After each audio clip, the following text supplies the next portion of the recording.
आप सभी बंधुओं का स्वागत है हमारे सोमनाथ ब्लॉग में। कल एक बहुत बड़ी घटना घट गई। नाव दुर्घटना में गंगा नदी में डूबने से हमारे एक शिक्षक साथी की मृत्यु हो गई। और आज सुरक्षित शनिवार है और शनिवार के दिन बच्चों को विद्यालय में बिहार आपदा से संबंधित जानकारियाँ दी जाती है। इसी क्रम में आज का विषय है नाव दुर्घटना और पानी में डूबने से कैसे बचे। तो आज हम इसी पर चर्चा करेंगे। वर्ग कक्ष में चर्चा करते हैं, प्रत्येक बच्चों को इस विषय में जानकारी दी जाएगी। तो चलिए सीधे जुड़ते हैं आपके वर्ग कक्ष से। देखिए, आज सुरक्षित शनिवार के अंतर्गत आज का विषय है नाव दुर्घटना के कारण और नाव दुर्घटना से कैसे बचा जाए। इधर ध्यान दो।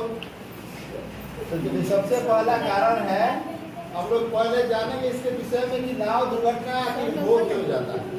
कल ऐसे ही एक नाव दुर्घटना हो गई जिसमें एक शिक्षक थे, वो पानी में बह कर चले गए। उनके पास जो होता है लाइफ जैकेट, उसका अभाव था और नाविकों द्वारा ऐसा कहा जा रहा है कि नाविकों द्वारा मदद भी नहीं किया गया, जिस कारण से उनकी जान बचाई नहीं जा सकी।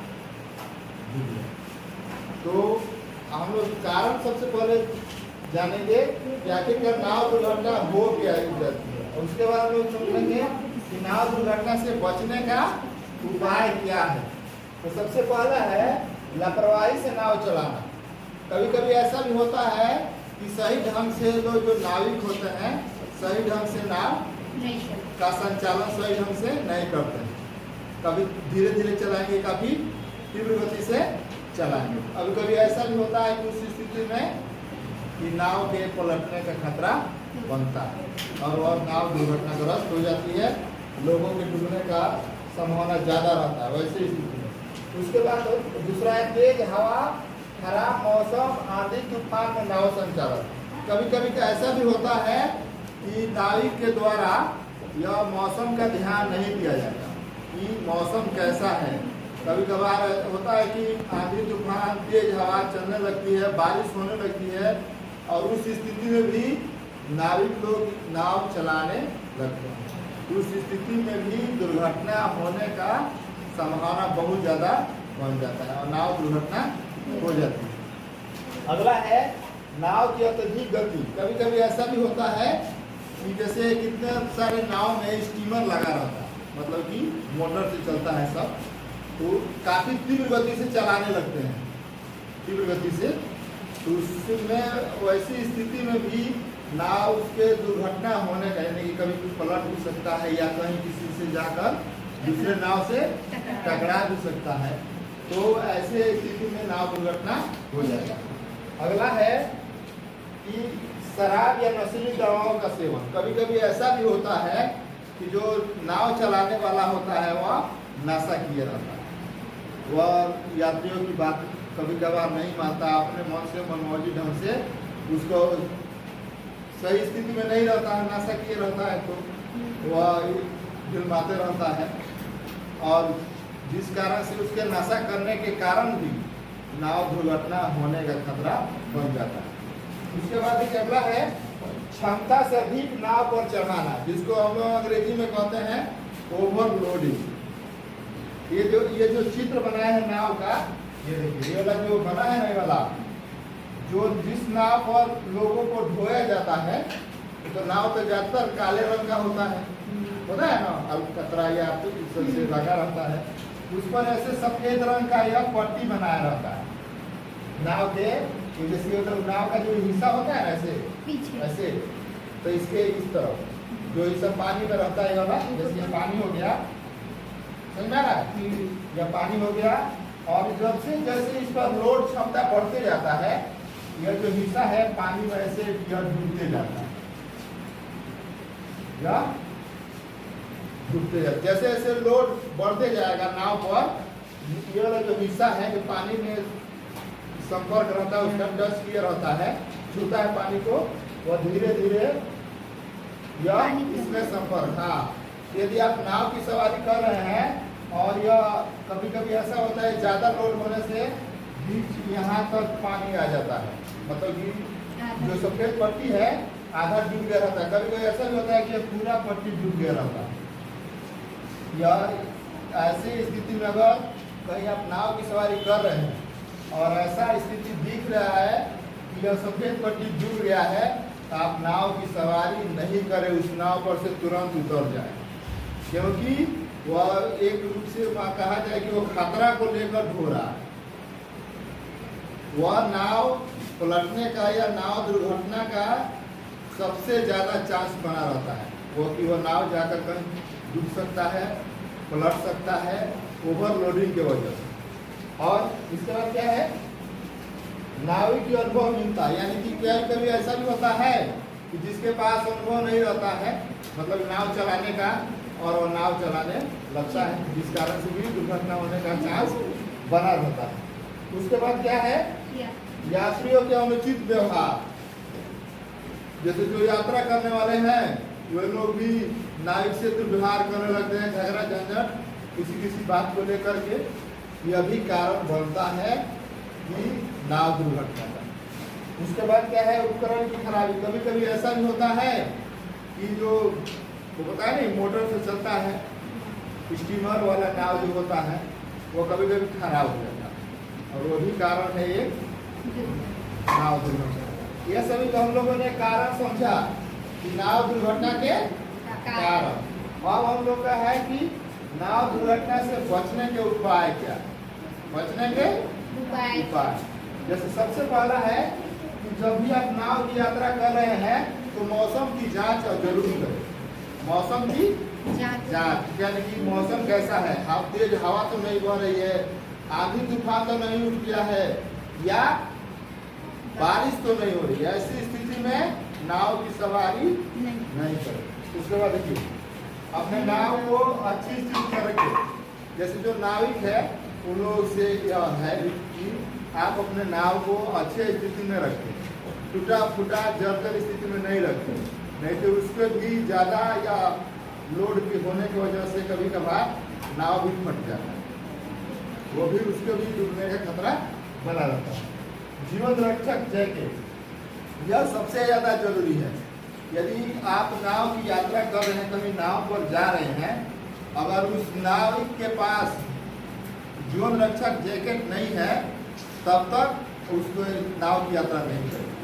आप जाइएगा बनारस में 80 घाट है, 80 घाट का वो नदी, गंगा नदी में नाव चलाते हुए वहाँ पे स्टीमर है, स्टीमर से चलता है, तो 80 घाट का दर्शन करवाता है। एक भी यात्री अगर लाइफ जैकेट नहीं पहना है तो उसको आगे नाव बढ़ाने की अनुमति नहीं मिलेगी। सभी लोगों को लाइफ जैकेट देता है, आप लोगों ने देखा होगा, गेरुए रंग का होता है और ऐसे उसको लगाने वाला होता है। हाँ, उसको ऐसे जैसे बैगों में होता नहीं, ऐसे फंस जाता है, तो 3 जगह उसको लगा दिया था, चैन लगा करके। अगर आप पानी को गिर भी जाते हैं तो आपको डूबने नहीं देगा, ऊपर रखेगा, क्योंकि उसमें एक प्रकार से वो पट्टा सफेद रहता है फोम टाइप का, वही आपको डूबने से बचाता है। अगर नाव की यात्रा कर रहे हैं, अगर नाव वाला आपको ये लाइफ जैकेट नहीं दे रहा है तो आप उस नाव की यात्रा नहीं करें। नहीं तो आपको क्या होगा, अगर इस स्थिति में आप पहने रहिएगा, नाव दुर्घटना हो जाती है तो आपको बचाएगा। कल जो दुर्घटना हुआ वो शिक्षक कैसे डूब गए, लाइफ जैकेट नहीं पहने, लाइफ जैकेट के अभाव में वह अगर पहने रहते तो वह डूबने नहीं देते। और तुम काफ़ी नदी में अभी जाओगे तो काफ़ी पानी बढ़ गया है, गंगा नदी या कोई भी नदी में पानी का स्तर काफ़ी बढ़ गया है और तैरने भी नहीं आता था, और जिस कारण रहते रहते पानी में आगे देखिए। उसके बाद सूर्योदय से पहले अंधेरा रहता है और सूर्यास्त के बाद भी अंधेरा हो जाता है। तो ऐसी स्थिति में आप नाव की यात्रा नहीं करें। या नाव दुर्घटना से बचने का उपाय है, नाव पर प्लास्टिक ट्यूब रस्सी आदि रखें। प्लास्टिक ट्यूब देखे आप लोग, या रबर ट्यूब भी होता है, जो बड़ा बड़ा चक्का वाला होता है ना, चक्का ट्रक का हुआ, बस का या सवारी का, उन लोगों का ट्यूब होता है। उन लोग क्या करते हैं सब कि जो पंचर हो जाता है तो उसे खरीद कर पंचर बनवा लेता है और उसमें हवा भर करके रखता है। अगर कोई यात्री गिर जाता है नाव पर से तो उसको क्या करता है, फेंक देता है और वह उस पर आप चढ़ करके 2 आदमी 3 आदमी उस पर चढ़ जाता है, फिर भी वो पानी में नहीं डूबता। इतना मोटा होता है, भारी होता है वो पानी को खूब बढ़िया तैरता है। वो 2 आदमी चढ़ जाता है तो फिर वह, या रस्सी जरूर रखे, रस्सी से भी अगर कोई गिर गया तो उसको रस्सी फेंक करके वह रस्सी पकड़ लेगा तो धीरे धीरे उसको खींच कर बचाया जा सकता है। उसके बाद है, अगर नाव पर सबसे महत्वपूर्ण बात है, यदि नाव पर कोई जानवर ढोया जा रहा है, नाव पर जानवर से कहता है, जैसे कितने लोग अपने मवेशी को, जैसे गाय चराने के लिए या गाय लेकर जाते हैं चराने के लिए, उधर मिलता है कहीं कहीं पर, उस पार नाव नदी के उस पार भी जंगल वगैरह सब रहता है, उसको चराने के लिए जाते हैं।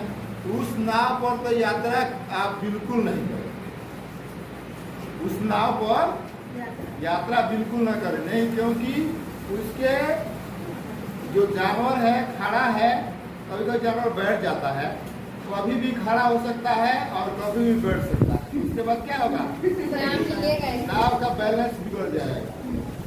अब बैलेंस बिगड़ेगा तो क्या होगा, ऐसे ही पलट जाएगा। तो उस समय भी दुर्घटना होने का खतरा बना। सबसे ज्यादा महत्वपूर्ण बात यही है, अगर नाव पर जानवर बैठा हुआ है, कोई भी जानवर अकेले हो चाहे 2 हो, उस नाव कितना जरूरी है, उस काम को छोड़ दीजिए, उधर जाइए नाव पर से, लेकिन यात्रा नहीं कीजिए। उसके बाद क्या है, अच्छे नाव की यात्रा। हाँ, जो अच्छा नाव, जब इसकी स्थिति अच्छी है तो तभी आप नाव की यात्रा करें।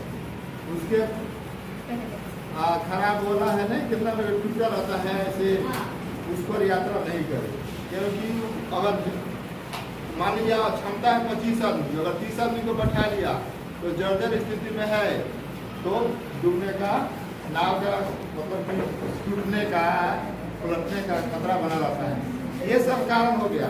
और यदि कोई व्यक्ति पानी में डूब रहा है आपके सामने, तो उसको आप कैसे बचेंगे, ये भी इसके बारे में जानकारी। मान लीजिए आपको तैरने नहीं आ रहा, तो आपके पास रस्सी है या बांस है या कपड़ा है, आप उसको फेंकिए, उसको पकड़ करके आप उसको खींच दीजिए। और जैसे आप लोग यहाँ कभी कभार होता है, बाढ़ आ जाता है, तो बाढ़ में भी आप पानी में कभी कभार हम लोग को जाना पड़ता है, तो उस समय आप जा रहे हैं तो एक कुछ अपने से बड़ा डंडा या लाठी या बांस जरूर लेकर जाए। क्यों, क्योंकि वो जा रहे हैं तो पानी ऐसे आगे उस पानी को देखकर ही जाए। और एक बात महत्वपूर्ण बात है, यदि 6 इंच 10 इंच 1 फीट भी पानी बह रहा है काफी तीव्र गति से, उसमें आप नहीं उतरे, क्योंकि वह आपको गिरा सकता है, पानी की तीव्र धारा आपको गिरा सकता है। तैरने आता है तो भी आप पानी में उतरिए, और ज्यादा तीव्र धारा है पानी में तो उसमें उतरिए भी ना, अगर आपको तैरने आ रहा है फिर भी, क्योंकि वो तीव्र धारा आपको डुबो सकती है कि नहीं। ये सब ही है नाव दुर्घटना के कारण, उससे बचने का उपाय, कैसे उपाय किया जाए कि बचा जा सके।